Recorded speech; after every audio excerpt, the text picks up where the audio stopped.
أعوذ بالله من الشيطان الرجيم. بسم الله الرحمن الرحيم.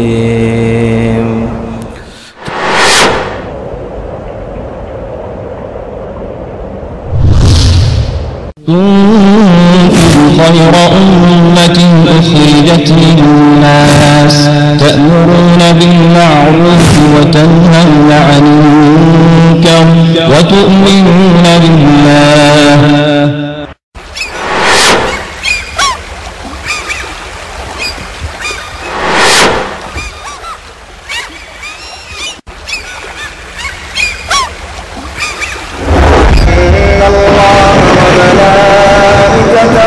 يصلون على النبي يا أيها الذين آمنوا صلوا عليه وسلموا تسليما. یہ جنگ جو غزوہ تبوک کے نام سے جانی جاتی ہے ساتھیوں، اسے ساعۃ العسرہ، یہ عسرہ کہا گیا ہے، یعنی بڑی مشکل گھڑی. صحیح مسلم شریف کے اندر ہے کہ مسلمانوں کی تعداد اتنی تھی غزوہ تبوک کے لیے کہ انہیں کسی دفتر میں ان کا نام لکھا نہیں جا سکتا تھا.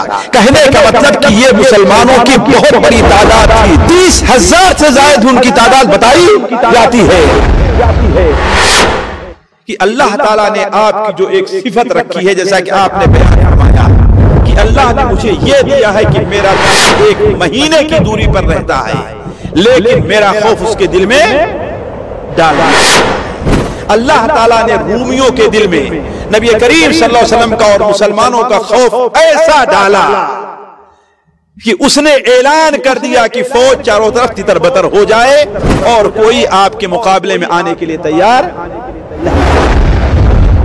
رحمت للعالمین کے حسن سیرت پر سلام. رحمت للعالمین کے حسن سیرت پر سلام. نخل احسانوں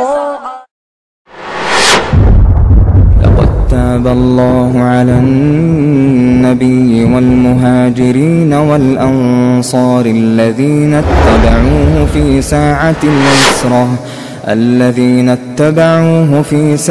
العسرة من بعد ما كاد يزيغ قلوب فريق منهم ثم تاب عليهم إنه بهم رؤوف رحيم. بسم اللہ الرحمن الرحیم. الحمد للہ رب العالمین الرحمن الرحیم مالک یوم الدین ونشہد ان لا الہ الا اللہ ونشہد ان سیدنا ومولانا محمدا عبدہ ورسولہ ارسلہ الی الناس کافۃ بشیرا ونذیرا. اما بعد فإن خیر الحدیث کتاب اللہ وخير الهدي هدي محمد صلى الله عليه وسلم وشر الأمور محدثاتها وكل محدثة بدعة وكل بدعة ضلالة وكل ضلالة في النار. أعوذ بالله السميع العليم من الشيطان الرجيم. بسم الله الرحمن الرحيم. لقد تاب الله على النبي والمهاجرين والأنصار الذين اتبعوه في ساعة العسرة من بعد ما كاد يزيغ قلوب فريق منهم ثم تاب عليهم إنه بهم رؤوف رحيم. سبحانك لا علم لنا إلا ما علمتنا إنك أنت العليم الحكيم. رب اشرح لي صدري ويسر لي أمري واحلل عقدة من لساني يفقهوا قولي عزیز ساتھیوں، پیارے حبیب حضرت محمد مصطفیٰ صلی اللہ علیہ وسلم کی سیرت طیبہ کا جو یہ سلسلہ چل رہا ہے، پچھلے درس میں یہ بات سامنے آئی تھی کہ نبی کریم صلی اللہ علیہ وسلم فتح مکہ غزوہ حنین اور طائف، اس سے ذی القعدہ کے آخر یا ذی الحجہ کے شروع میں مدینہ منورہ تشریف لے آئے۔ یہ سن 8 ہجری کا واقعہ ہے۔ سن 9 ہجری میں نبی کریم صلی اللہ علیہ وسلم مدینہ ہی منورہ قیام پذیر رہے، بلکہ اس سال کا اکثر حصہ آپ صلی اللہ علیہ وسلم نے مدینہ منورہ ہی میں گزارا۔ لیکن اس کا یہ مطلب نہیں ہے کہ حق و باطل کی جو جنگ ہے، حق و باطل کی آپس میں جو کشمکش ہے وہ ختم ہو گئی تھی۔ نہیں، یہ سلسلہ قیامت تک چلتا رہے گا، ستیزہ کار رہا ہے ازل سے تا امروز، چراغ مصطفی سے شرارے بولہبی۔ یہ جب تک اللہ تبارک و تعالی نے اس دنیا کو قائم رکھا ہے یہ سلسلہ چلتا رہے گا۔ یہ بات تو اپنی جگہ مسلم تھی کہ جزیرہ عربیہ کے اکثر حصے اب مسلمانوں کے یا تو تابع فرمان تھے یا مسلمانوں کے ہمراہ تھے، خصوصاً فتح مکہ اور غزوہ حنین کے بعد۔ اس لیے نبی کریم صلی اللہ علیہ وسلم جب واپس تشریف لے آئے تو اس سال آپ نے ایک اہم کام یہ کیا کہ دور دراز کے جو علاقے مسلمان ہو گئے تھے، آپ صلی اللہ علیہ وسلم نے وہاں پر صدقہ وصول کرنے کے لیے اپنے عاملین کو بھیجا کہ جائیں اور صدقہ وصول کر کے لے آئیں۔ تاریخ کی کتابوں میں 20 سے زائد ایسے لوگوں کے نام ملتے ہیں جنہیں نبی کریم صلی اللہ علیہ وسلم نے مختلف علاقے میں دور اور نزدیک صدقہ وصول کرنے کے لیے بھیجا۔ اس سلسلے میں جو ایک قابل عبرت اور ہمارے آپ کے فائدے کے لیے ہے واقعہ وہ پیش آیا کہ صحیح بخاری اور صحیح مسلم میں حضرت ابو سعید خدری رضی اللہ عنہ سے مروی ہے کہ اللہ کے رسول صلی اللہ علیہ وسلم نے قبیلے بنو ازد کے ایک شخص جس کو ابن اللتیبیہ کہا جاتا تھا یا ابن اللتبیہ کہا جاتا تھا، اسے آپ صلی اللہ علیہ وسلم نے صدقہ کے لیے بھیجا وصول کرنے کے لیے۔ جب وہ صدقہ کا مال لے کر کے آیا تو آپ صلی اللہ علیہ وسلم سے کہتا ہے کہ یہ تو صدقہ کا مال ہے اور یہ مال مجھے ہدیہ ملا ہے، یہ تو صدقہ کا مال ہے اور یہ مال مجھے ہدیہ کے طور پر ملا ہے۔ نبی کریم صلی اللہ علیہ وسلم اس وقت تو خاموش ہو گئے، لیکن فوراً ہی آپ صلی اللہ علیہ وسلم منبر پر تشریف لے گئے اور آپ نے خطبہ دیا، اور خطبے میں آپ صلی اللہ علیہ وسلم نے ارشاد فرمایا کہ ایسے عامل، ایسے کارندے کو میں کیا بتاؤں کہ میں انہیں اللہ تبارک و تعالی کی طرف سے مقررہ جو زکوٰۃ ہے انہیں وصول کرنے کے لیے بھیجتا ہوں تو آ کر کے کہتے ہیں کہ یہ تو آپ بطور زکوٰۃ کی ہے اور یہ مجھے صدقہ ملا ہے۔ سوال یہ ہے کہ اگر اسے صدقہ ملنا تھا تو اپنے ماں اور باپ کے، اپنی خالہ کے گھر میں بیٹھا رہے تو میں دیکھوں اسے آ کر صدقہ کوئی دے کے، اسے ہدیہ کوئی دے کر کے جاتا ہے؟ انہوں نے کیا کہا؟ یہ تو صدقے کے زکوٰۃ کا مال ہے اور یہ مجھے ہدیہ دیا گیا ہے۔ تو کوئی آدمی اپنے گھر بیٹھا رہے، اپنے ماں اور باپ کے گھر میں یا اپنے گھر میں بیٹھا رہے تو میں دیکھوں کوئی اسے لا کر کے ہدیہ دے جاتا ہے۔ تو کہنے کا مطلب یہ ہے کہ آپ صلی اللہ علیہ وسلم نے اسے قبول نہیں فرمایا۔ اس کے بعد آپ نے فرمایا کہ اس ذات کی قسم جس کے ہاتھ میں میری جان ہے، دیکھو تم میں سے جو کوئی بھی جو کچھ بھی ملتا ہے اسے سب لا کر کے حاضر کر دے، ورنہ قیامت کے دن جب آ کر کے مجھ سے شکایت کرے گا اس حال میں کہ اس کے گردن کے اوپر اونٹ ہوگا جو آواز کر رہا ہوگا، گائے ہوگی جو آواز کر رہی ہوگی، بکری ہوگی جو ممیا رہی ہوگی، تو اس وقت میں اس کے کسی کام نہیں آؤں گا اور میں کہہ دوں گا کہ اے اللہ تعالی ہم نے تیرا پیغام لوگوں تک پہنچا دیا تھا۔ یہاں سے علماء نے ایک مسئلہ اخذ کیا ہے کہ اگر کسی شخص کی ذمہ داری گورنمنٹ لگاتی ہے، چاہے آفس میں ہے یا اور کہیں، اب اگر وہاں پر اسے کوئی آدمی لا کر کے ہدیہ دیتا ہے تو اسے ہدیہ نہیں قبول کرنا چاہیے۔ ایک دکان پر ایک انسان کام کر رہا ہے، ایک دکان پر ایک انسان کام کر رہا ہے. اب کوئی شخص ایک مال خریدتا ہے, یہ اس کی قیمت کتنی ہے؟ مثال کے طور پر 150 یا 200 ریال ہے. اگر وہ دے کر کے جا رہا ہے 205 ریال, 200 ریال کے مقابلے میں 150 ریال کے مقابلے میں 160 دے کر کے جا رہا ہے, تو جو زیادہ ہے وہ بھی دکان ہی کا ہے, آپ کا نہیں ہے. کیوں؟ اس لیے کہ وہ آپ کو کیوں ملا ہے کہ آپ دکان پر بیٹھے ہیں, اس لیے آپ کو اس لیے نہیں دے رہا ہے کہ آپ کہیں اپنے گھر پر ہیں. تو اسی لیے اگر کوئی آدمی آفس میں کام کر رہا ہے تو اس سے یہ نہیں ہے کہ اگر کوئی خدمت گورنمنٹ اس کو لگائی ہے تو وہ خدمت کرے تو اس کے اوپر ہدیہ یا بخشش طلب کرے. یہ چیز کیا ہوگی؟ رشوت میں داخل ہوگی. اسی لیے نبی کریم صلی اللہ علیہ وسلم نے ارشاد میں ہدایا العمال غلول, عمال کو, ذمہ داروں کو, موظفین کو, ورکروں کو جو بطور ہدیہ کے جو چیز دی جاتی ہے کیا مانی جائے گی؟ گویا کی یہ خیانت تو کر رہا ہے, یہ گویا کی رشوت لے رہا ہے. تو یہ چیز کسی بھی ایسے شخص کو جسے ذمہ داری دی جا رہی ہے اس کام کے عوض میں کوئی آدمی بطور ہدیہ کے نہیں. کیوں؟ اس کا فائدہ نتیجہ کیا ہوگا ساتھیوں؟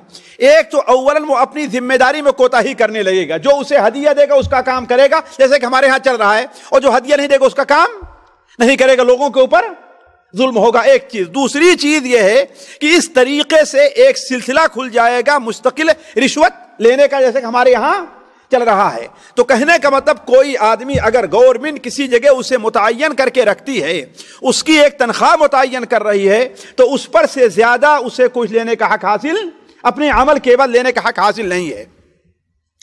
دوسرا واقعہ جو اس سلسلے میں پیش آیا, ایک عرب کا مشہور شاعر ہے زہیر ابن ابی سلمہ, بلکہ عرب کے جو چند ایسے شاعر ہیں جنہیں ایک ہاتھ یا 2 ہاتھ کی انگلیوں پر گنا جا سکتا ہے, بلکہ 7 مشہور شاعر جن کے دیوان خانے کعبہ میں لٹکے ہوئے تھے, جنہیں اتنا اونچا مقام حاصل تھا, ان میں ایک شاعر زہیر ابن سلمہ ہیں. یہ نبوت سے پہلے ان کا انتقال ہو گیا تھا. ان کا ایک بیٹا وہ بھی شاعر تھا, کعب ابن زہیر ابن ابی سلمہ, کعب ابن زہیر. یہ اسلام کا زمانہ پائے, لیکن یہ اللہ کے رسول صلی اللہ علیہ وسلم کے بارے میں قصیدے لکھ کر کے آپ کی حجو کیا کرتے تھے, آپ کی مذمت اور برائی بیان کرتے تھے. نبی کریم صلی اللہ علیہ وسلم کو کی حجو کیا کرتے تھے. تو ہوا کیا کہ آپ صلی اللہ علیہ وسلم جب غزوہ حنین سے واپس آئے طائف کے بعد, تو آپ صلی اللہ علیہ وسلم نے جن لوگوں کے خون کو رائگاں قرار دیا تھا ان میں کعب ابن زہیر بھی تھے.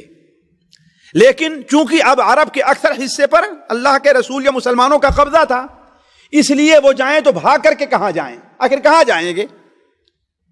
جس جگہ جائیں گے ادھر ہی مسلمان ان کے اوپر لعن طعن کریں گے, یا کم سے کم یہ امید ہے کہ اس علاقے کے لوگ جلدی ہی مسلمان ہو جائیں گے, اس علاقے کے لوگ جلدی مسلمان ہو جائیں گے.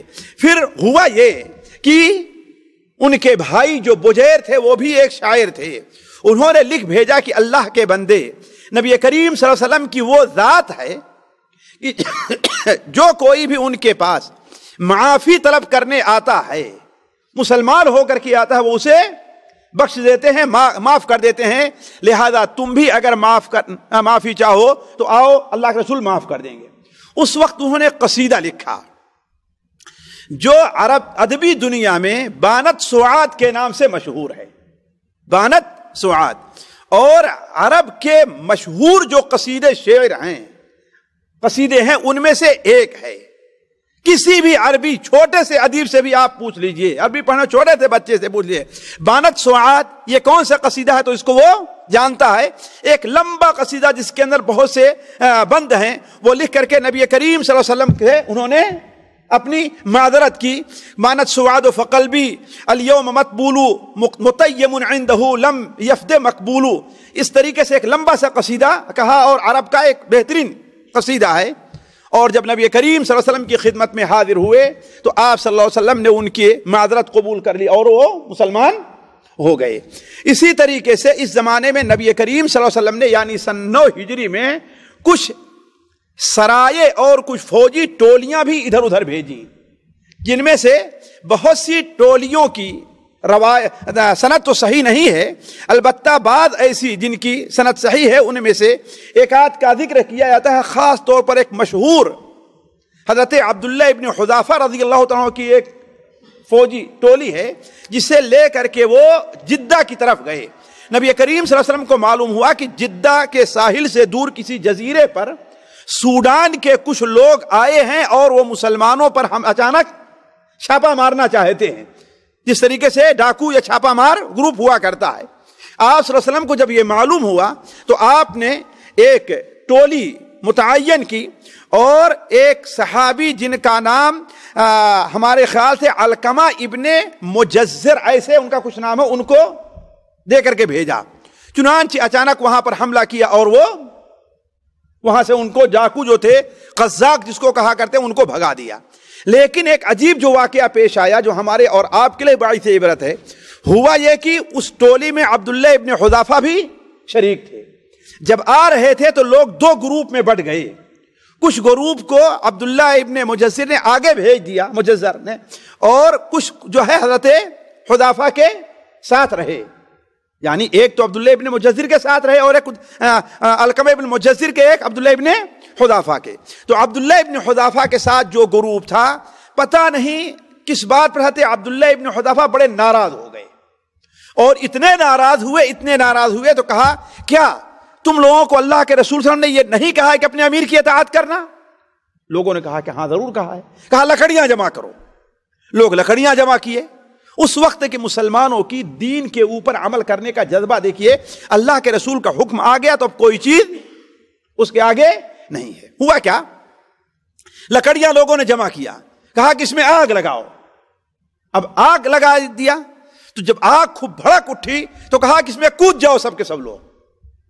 اب کچھ لوگ تو کودنے کے لیے تیار ہوئے اور کچھ لوگ ان کو پکڑ کر کے کہا کہ اے اللہ کے بندو ذرا سوچو، آگ ہی سے بچنے کے لیے تو ہم مسلمان ہوئے ہیں، آگ ہی سے بچنے کے لیے ہم مسلمان ہوئے اور جیتے جی ہم آگ میں کود جائیں، یہ کیسے ہو سکتا ہے؟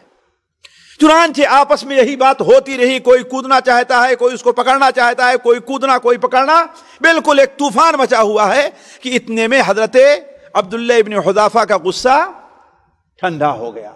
جب نبی کریم صلی اللہ علیہ وسلم کی خدمت میں حاضر ہوئے تو آپ صلی اللہ علیہ وسلم نے فرمایا کہ لو دخلوها ما خرجوا منها الى یوم القیامہ، لو دخلوها، اگر وہ لوگ داخل ہو جاتے اس آگ میں تو قیامت تک اس آگ سے باہر نکلتے، یعنی عالم برزخ میں بھی انہیں آگ میں جلایا جاتا۔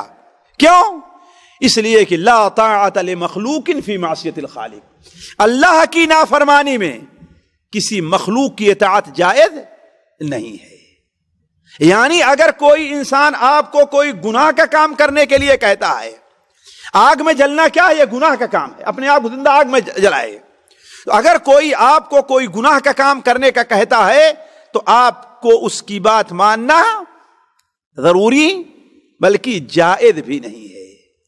تو اللہ تعالیٰ کی نافرمانی کا جہاں تک معاملہ ہو، والدین ہی کیوں نہیں ہیں، اگر کوئی ایسا کام آپ کو کہتے ہیں کہ یہ کام تم کرو اور وہ اللہ کی نافرمانی کا کام ہے، جس طریقے سے مسئلے کے طور بتا دوں کہ آج ایک محترمہ نے ٹیلی فون کیا کہ ایک عورت کا شوہر ہے، وہ اسے لے گیا اور ہاسپٹل میں چھوڑ کے چلا آیا جہاں اس کے ساتھ کوئی محرم نہیں ہے۔ کیوں؟ اس لیے کہ اس کی والدہ کہہ رہی ہیں کہ تمہیں وہاں نہیں رہنا، اس کو اکیلے چھوڑ دو، اور وہ کہہ رہا ہے کہ والدہ کی بات ماننا ضروری ہے۔ ہم نے کہا کہ نہیں، وہ عورت وہاں اجنبی مردوں کے درمیان ہے، کوئی اس کے پوچھنے حال اگر اجنبی مرد بھی نہ ہو تو وہ تمہاری خدمت کی ذمہ دار ہے، وہاں اس کو اکیلے چھوڑ دینا یہ کیا ہے؟ گناہ کا کام ہے۔ تمہارے اوپر واجب ہے کہ اس کی نگرانی بھی کرو، یا کسی ایسے شخص کو لگاؤ جو اس کی بیمار ہے اس کی نگرانی کرے، اکیلے چھوڑ دیا تمہارے لیے جائز نہیں ہے۔ لہذا اگر اس کام کے لیے والدہ اگر تمہیں کہتی ہے تو والدہ کا ماننا ضروری، والدہ کی اطاعت ضروری نہیں ہے۔ علی کل حال 9ویں ہجری کے اندر یہ سب اس قسم کے ٹولیاں بھیجی جاتی رہیں، لیکن جو سب سے عظیم حادثہ اس میں پیش آیا اور جس کا ذکر قرآن مجید میں بڑے اہتمام کے ساتھ ہے اور سیرت نبوی میں اس واقعے کا ایک مقام ہے، وہ غزوہ تبوک ہے۔ وہ غزوہ تبوک ہے۔ تبوک مدینہ منورہ سے 778 کلومیٹر کی دوری پر شمال میں واقع ہے۔ آج سعودیہ کے حدود میں ہے، اصل وہ شام کا تقریباً یا شام کا بارڈر ہے، یہ کہہ لیجئے شام کا اگر حصہ نہیں تو شام کا بارڈر ہے، یہ وہ علاقہ ہے۔ آج تبوک ہر شخص جانتا ہے، بلکہ آپ لوگ جو سفر کرتے ہیں وہ بورڈوں پر بھی تبوک کا نام لکھا ہوا دیکھتے ہوں گے۔ تو سعودیہ کے حدود میں ہے۔ نبی کریم صلی اللہ علیہ وسلم وہاں کے لیے تیار ہوئے۔ اس کی وجہ کیا تھی ساتھیو؟ اصل میں وجہ یہ تھی کہ جزیرے عربیہ پر اب مسلمانوں کا قبضہ تقریباً ہو چکا تھا۔ آپ لوگ یہ جانتے ہیں کہ جزیرے عربیہ کے ارد گرد بعض علاقے ایسے تھے، خصوصاً یمن اور شام سے ملتے جلتے جو علاقے تھے، ان علاقوں کے اوپر رومیوں کا یا کسرا کا قبضہ تھا۔ دونوں کی آپس میں لڑائی چلتی تھی، کبھی رومی غالب آتے تھے اور کبھی فارس کے لوگ غالب آیا کرتے تھے۔ خصوصاً شام کے علاقے میں رہنے والے اس علاقے کے بہت سے لوگ تو نصرانی ہو گئے تھے۔ جب نبی کریم صلی اللہ علیہ وسلم کو مکے میں یہ کامیابی ملی، طائف غزوہ حنین میں اتنی بڑی کامیابی ملی، تو بہت سے جزیرے عربیہ کے وہ قومیں، وہ قبائل جو روم سے دبے ہوئے تھے، انہوں نے اب روم کے خلاف سر اٹھانا شروع کیا، بلکہ ان میں آواز یہ ہونے لگی کہ ہم چونکہ مدینہ میں جو حکومت قائم ہے وہ عرب کی ہے اور ہم عربی ہیں، لہذا ہمیں ان کے ساتھ ہونا چاہیے، عجمیوں کے ساتھ ہمیں نہیں ہونا چاہیے۔ اور ادھر بھی آج سے سال بھر پہلے، یعنی اس واقعے سے سال بھر پہلے غزوہ موتا جو پیش آئی تھی، اس میں ظاہر بات ہے مسلمان تو جیت تو ہوئی تھی، لیکن مسلمان جس طریقے سے دوسری جنگوں میں ہوتا ہے کہ کافروں کا پیچھا کرتے تھے اور انہیں اچھی طریقے سے سبق دیتے تھے، قید کرتے تھے، اس جنگ میں مسلمانوں نے یہ نہیں کیا۔ کیوں؟ یہی بہت بڑا کمال تھا کہ مسلمان اس جنگ میں اپنی جگہ پر اڑے رہیں اور کافر میدان چھوڑ کر کے بھاگ کھڑے ہوں۔ لہذا روم، قیصر روم کو یا رومیوں کو یہ فکر لاحق تھی کہ اولاً موتا کا بدلہ لینا چاہیے، اور موتا میں جو ان کو ہار ہوئی تھی، ان کی جو روب بیٹھا ہوا تھا پہلے جزیرے عربیہ کے اوپر، وہ روب ان کا ختم ہوتا نظر آ رہا تھا۔ لہذا اس اپنے روب کو باقی رکھنے کے لیے اور طاقت کو باقی رکھنے کے لیے رومی مسلمانوں پر یا مدینہ منورہ پر حملہ کرنے کے لیے سوچنے لگے۔ اور یہ ایسی خبر ملی، حضرت عمر رضی اللہ عنہ کا بیان ہے کہ ہم لوگ یہ سنتے رہے کہ رومی اپنے گھوڑوں کو نال درست کر رہے ہیں اور ان کا ارادہ مدینہ منورہ پر حملہ کرنا ہے۔ تو نبی کریم صلی اللہ علیہ وسلم جب برابر یہ بات سنتے رہے تو آپ صلی اللہ علیہ وسلم نے سوچا کہ بجائے اس کے کہ وہ یہاں پر آئیں، آگے بڑھ کر کے ان سے نپٹنا، ان کے اوپر حملہ کرنا چاہیے۔ لہذا نبی کریم صلی اللہ علیہ وسلم نے اس کے لیے تیاری کی اور تیاری کرنا شروع کر دیا۔ یہ جنگ جو غزوہ تبوک کے نام سے جانی جاتی ہے ساتھیوں، اسے جیش العسرہ بھی کہا گیا ہے۔ قرآن مجید میں اس کا کیا نام رکھا گیا ہے جی؟ ساعۃ العسرہ۔ کس میں؟ سورہ توبہ میں۔ جیسا کہ جو آیت ابھی ہم نے آپ کے سامنے پڑھی ہے شروع میں، لَقَدْ تَابَ اللَّهُ عَلَى النَّبِيِّ وَالْمُهَاجِرِينَ وَالْأَنصَارِ الَّذِينَ اتَّبَعُوهُ فِي سَاعَةِ الْعُسْرَةِ۔ یہ عسرہ کہا گیا ہے، یعنی بڑی مشکل گھڑی، بڑی مشکل کی جنگ ہے۔ کیوں مشکل کی جنگ تھی ساتھیوں؟ اس کی وجہ کئی ہے۔ ایک تو یہ سفر بہت دور کا تھا۔ ذرا سوچیں، اس وقت جہاں پر سواریوں کی تنگی تھی، اپنے علاقے سے 800 کلومیٹر دور جانا۔ آج جبکہ جانتے ہیں راستے آسان، روڈیں بن گئی، تب اس وقت گھوم کر کے جانا پڑتا ہوگا، پتہ نہیں کتنے پہاڑ پڑتے ہوں گے۔ تو اتنی دور کا سفر، اور سب سے اہم یہ ہے کہ یہ بالکل پھل کے پکنے کا وقت تھا، جن دنوں میں کھجور پکتی ہے یہ وہ وقت تھا۔ اور جانتے ہیں اہل مدینہ کی اصل کھیتی کیا تھی؟ کھجور تھی۔ اور کھجور کے جب پکنے کا وقت ہوتا ہے تو جو لوگ اس میدان میں کام کرتے ہیں، دیکھیے کس قدر مشغولیت کا وقت رہا کرتا ہے۔ میں شروع میں، اب تو حالات بہت سے بدل گئے ہیں، میں شروع میں آیا تو بچے مدرسے سے بہت غائب ہوں، تحفیظ القرآن سے بہت بچے غائب ہوں۔ دوسرے دن تیسرے دن کہاں تھے؟ گیا تھا نخل میں۔ کیوں؟ اس لیے کہ اس کے چننے کا، توڑنے کا، صاف کرنے کا، اور یہ الگ کرنے کا، رطب کون ہے اور بلح کون ہے، یہ سب الگ کرنے کا، یعنی بڑی مشغولیت رہا ہے۔ بلکہ اگر کسی کے پاس 2-4 پیڑ کھجور کے بھی ہوتے تھے تو پورا گھر مشغول ہو جایا کرتا تھا اس میں۔ تو پھل کے پکنے کا وقت تھا، تو یہ مشکل دوسری یہ تھی۔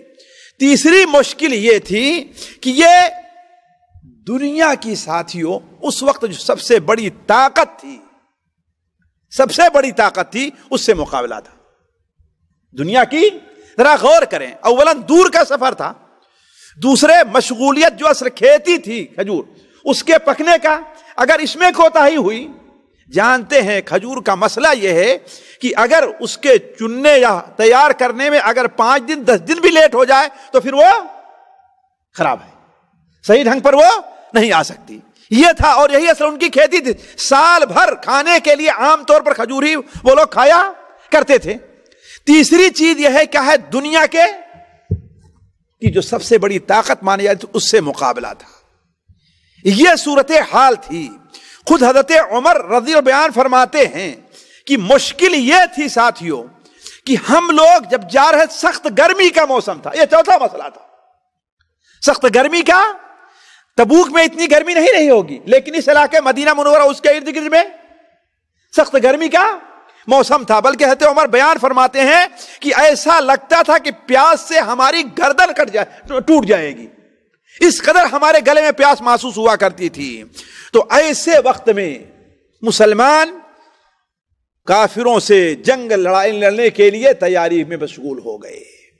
نبی کریم صلی اللہ علیہ وسلم نے اس جنگ کی تیاری کا اعلان فرما دیا، اور اب تک صورتحال یہ تھی کہ اللہ کے رسول صلی اللہ علیہ وسلم کو اگر شمال جانا ہوتا تھا تو کہتے تھے کہ ہم جنوب کی طرف جا رہے ہیں۔ کیوں؟ تاکہ دشمن کو معلوم نہ ہو سکے۔ لیکن اس میں آپ نے اعلان کر دیا کہ نہیں، کہاں جانا ہے؟ ہمیں تبوک جانا ہے اور رومیوں سے لڑائی ہے، اعلان فرما دیا۔ اور اس کے ساتھ ساتھ نبی کریم صلی اللہ علیہ وسلم نے صحابہ کرام کو تیاری کا حکم دیا اور صدقہ کرنے کا حکم دیا۔ کیوں؟ اس لیے کہ اتنی بڑی فوج سے مقابلہ کرنے کے لیے اسلحہ کی بھی ضرورت ہے، دور کا سفر ہے، کھانے پینے کی چیز کی بھی ضرورت ہے، اور کھانے پینے کی چیز کی کمی اس لیے ہو گئی ہے کہ اصل کھجور وہاں کی کھیتی تھی، اور پرانی کھجور کے بالکل ختم ہونے کا وقت ہے، اور نئی کھجور کی تیاری کا موسم ہے۔ لہذا آپ صلی اللہ علیہ وسلم نے جب تیاری کا حکم دیا تو وہاں جو مسلمان تھے ان کا موقف اور رہا ہے، اور مدینہ منورہ میں جو منافق تھے ان کا موقف اور رہا ہے۔ میں رک کر کے آگے بڑھنے سے پہلے دونوں کے موقف کی تھوڑی سی وضاحت کرنا چاہوں گا، اس لیے کہ منافق اب تک ہر جگہ رسوا ہوتے رہے ہیں، لیکن اس کے باوجود بھی اپنی شرارت سے باز نہیں آئے۔ ساتھیوں، یہ شیطان کی اصل میں چال ہوتی۔ آج بھی دیکھیں، جو شر کے دائی ہیں، برائی کے دائی ہیں، ایک چور ہے، ایک ڈاکو ہے، پکڑا جاتا ہے، مارا جاتا ہے، لیکن اپنے کام سے توبہ نہیں کرتا۔ اور اگر ابھی اس مجلس میں معلوم ہو جائے کہ CID کوئی آیا تھا تو اگلے ہفتے پتہ نہیں کتنے لوگ درس میں نہیں آئیں گے، ہے کہ نہیں ہے؟ کتنے لوگ درس میں نہیں آئیں گے۔ یہ دیکھیے، حالانکہ چاہیے یہ کہ دین کا کام کرنے والوں کے لیے نیکی وہ پیچھے نہ رہیں، برائی کام کرنے والے پیچھے رہیں، لیکن اصل دیکھا کیا جاتا ہے کہ برائی کرنے والا جو ہے وہ تو اپنی برائی سے باز نہیں آنا چاہتا، اور دین کا کام کرنے والے کوئی نہ کوئی بہانہ ان کو چاہیے۔ ارے بھائی ہم کیا کریں، پولیس کی ہمارے اوپر نظر ہے، CID کی ہمارے اوپر نظر ہے، ہمیں تو یہ کر دیا گیا ہے۔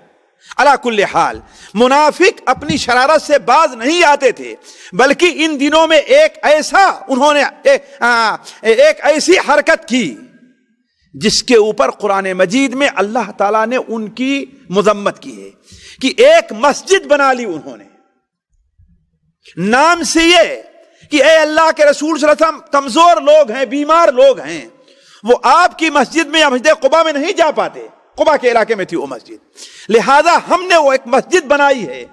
اصل مقصد مسجد بنانے کا یہ تھا کہ مسلمانوں کی جماعت میں پھوٹ ڈالی جائے، جو ان کے ساتھی ہیں، جو ان کے ہم نوا ہیں اور اللہ کے رسول کے خلاف ہیں، وہاں جمع ہو کر کے ایک میٹنگ کی جائے، اصل مقصد یہ تھا۔ اور انہوں نے کہا بھی اے اللہ کے رسول اس مسجد میں آپ نماز پڑھ دیجئے تاکہ کیا ہو، لوگوں کو معلوم ہو جائے کہ ہاں یہ مسجد اللہ کے لیے بنائی گئی ہے۔ آپ چونکہ مشغول تھے غزوہ تبوک کے لیے تیاری میں، لہذا آپ نے کہا کہ واپس آنے کے بعد اور آپ واپس آ ہی رہے تھے غزوہ تبوک سے، راستے میں آپ کو معلوم ہو اور اللہ تعالیٰ نے وحی کی تو آپ صلی اللہ علیہ وسلم نے اپنے پہنچنے سے پہلے اس مسجد کو جلوا دیا تھا، مسجد ضرار جس کا نام قرآن مجید میں آیا ہوا ہے۔ علا کل حال کہنے کا مطلب ہے کہ منافق اپنی کر رہے تھے، تو اس وقت مسلمانوں کا جو موقف تھا وہ اور رہا ہے، اور منافقین کا جو موقف تھا وہ اور رہا ہے۔ مسلمانوں کے موقف کا اندازہ یہ لگائیں ساتھیوں، چند صرف مثالیں دوں گا کہ جب آپ صلی اللہ علیہ وسلم نے اعلان فرمایا کہ ہاں اتنی بڑے لشکر کی تیاری کے لیے چندہ دینا ہے، اس لیے ہم کہتے ہیں ساتھیوں چندہ مانگنا سنت ہے۔ چندہ مانگنے والے کو اگرچہ ہم لوگ برا بھلا کہتے ہیں اس کو اچھا نہیں سمجھتے، نہیں، ایسی بات نہیں، اپنی ذات کے لیے نہیں، کس کے لیے؟ اللہ کے دین کے لیے، اللہ کے بندوں کے لیے چندہ مانگنا یہ کیا ہے؟ یہ نبی کریم صلی اللہ علیہ وسلم صحابہ اکرام کی سنت ہے۔ آپ نے چندے کا اعلان فرمایا، فوج کی تیاری کا آپ نے اعلان فرمایا، صحابہ اکرام کے جذبے کو دیکھیے کہ انہوں نے بڑھ چڑھ کر کے حصہ لیا۔ یہی ساتھیوں اندازہ لگتا ہے کہ وہ قوم، وہ جماعت یقیناً اس لائق تھی کہ اپنے نبی کے ساتھ کے لیے اللہ تعالیٰ انہیں چنے۔ ہم لوگ تو ان کے اعتبار سے دیکھیں تو کسی گوشے میں بھی رکھنے کے لائق نہیں ہیں۔ ذرا اندازہ لگائیں، حضرت عثمان رضی اللہ تعالیٰ عنہ نے پورے لشکر کا سامان تیار کرنے کی ذمہ داری لے لی، جیسا کہ بخاری شریف میں ہے، بلکہ سنن ترمذی میں ہے کہ حضرت جب آپ نے چندے کا اعلان فرمایا، چندے کے لیے صدقہ کا اعلان فرمایا، تو حضرت عثمان رضی اللہ عنہ 1000 دینار، ساتھیوں دینار ذرا دیکھیں، 1000 دینار جو کئی کلو سونا ہوگا، 1000 دینار لے کر کے آئے اور نبی کریم صلی اللہ علیہ وسلم کے دامن میں رکھ دیا۔ آپ صلی اللہ علیہ وسلم خوشی سے انہیں اپنے ہاتھوں سے الٹتے پلٹتے رہے اور آپ فرماتے تھے ما ضر عثمان ما عمل بعد اليوم، آج کے بعد عثمان چاہے جو کام کریں ان کے ایمان کو کوئی کام نقصان نہیں پہنچا سکتا۔ ساتھیوں یہ دینار تھے، چہ جائے کہ اونٹ کتنا دیا ہوگا، درہم کتنا دیا ہوگا اور کھجور وغیرہ کتنی حضرت عثمان نے لوگوں کو دی ہوگی، بلکہ بعض روایات میں آتا ہے کہ ان کا قافلہ، تجارتی قافلہ شام جانے کے لیے تیار تھا، جس پر 200 اونٹ تھے، اس میں 40 اقیہ کا ہمارے خیال سے درہم لدا ہوا تھا، ان تمام کو لا کر کے حضرت عثمان نے اللہ کے رسول کی خدمت میں پیش کر دیا۔ تو سب سے بڑا کارنامہ اس وقت جو انجام کیے تھے حضرت عثمان نے۔ حضرت عبد الرحمن ابن عوف رضی اللہ تعالی عنہ وہ بھی لے آئے اور اپنی آدھی پونجی جو 1000 درہم تھی اللہ کے راستے میں صدقہ کر دیا۔ ایک صحابی ابو عقیل نامی ہیں، ان کے سے کچھ نہیں ہو سکا تو 1.25 سیر اور 1.25 کلو کھجور لا کر کے اللہ کے رسول کی خدمت میں پیش کر دیا۔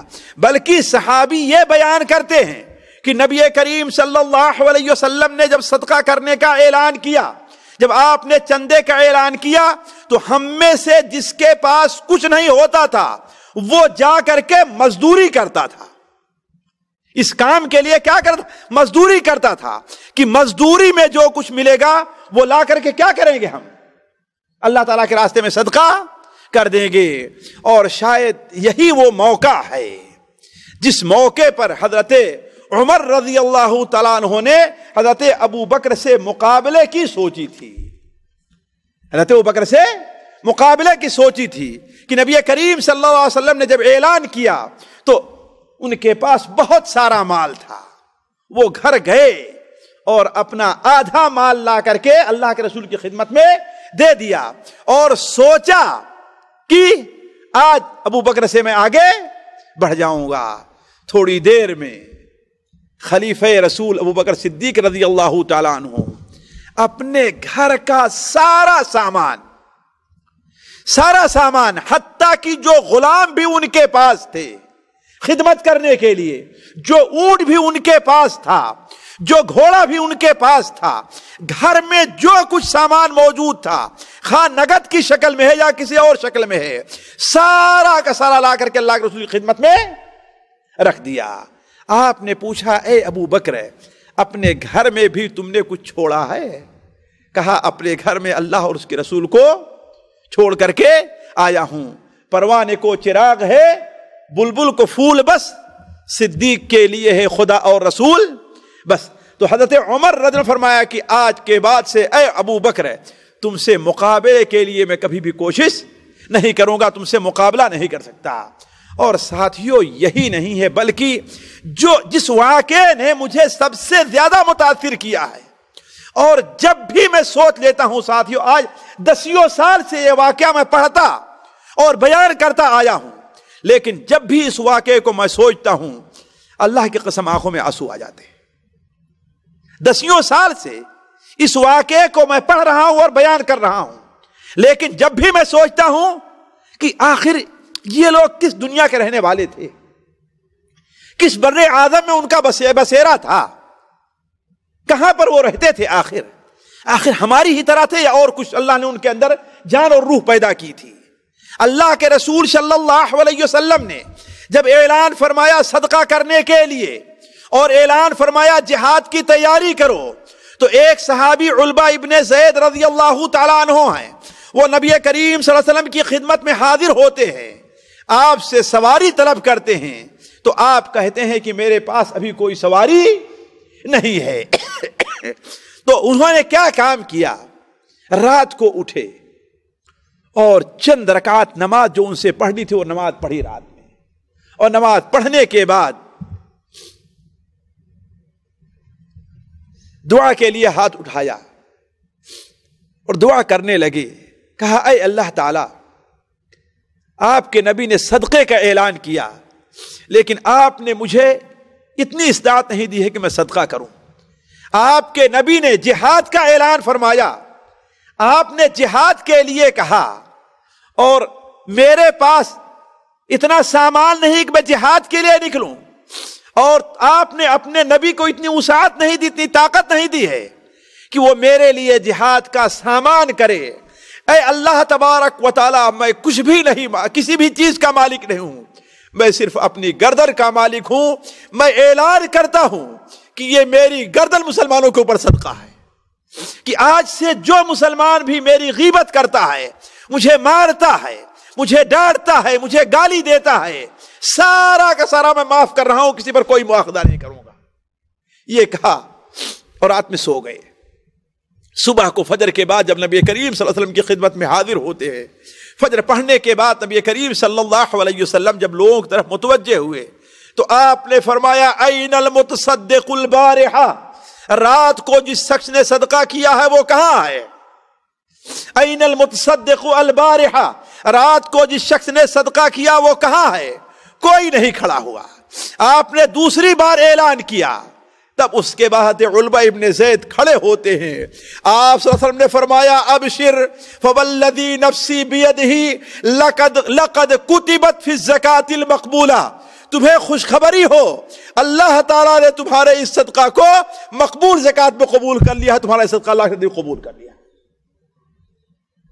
تو کہنے کا مطلب ہے کہ ساتھیوں، یہ تھا مسلمانوں کا موقف، یہ تھی مسلمان کی اگر